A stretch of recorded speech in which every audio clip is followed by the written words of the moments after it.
If you need your Todoist project ID, you're in the right place. In this quick tutorial, I'll show you exactly how to find it in just a few seconds using the Todoist Web App in any browser.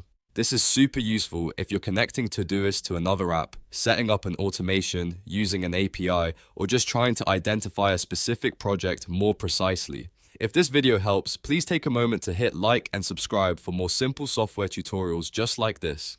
Alright, let's jump in. First, open your browser and log into the Todoist Web App. You can use Chrome, Safari, Edge, or any other browser you prefer. Once you're signed in, look at the left sidebar and find the project you want the ID for. Click directly on that project name to open its page. This step is important because the project ID is only visible when the project is selected in the web app. After the project opens, move your attention to the address bar at the top of your browser.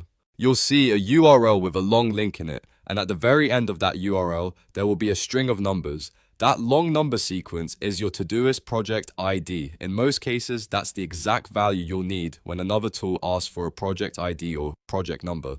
So to recap, the process is simple. Log into Todoist, open the project from the sidebar, and read the long string of numbers at the end of the URL in the address bar. That number is your project ID.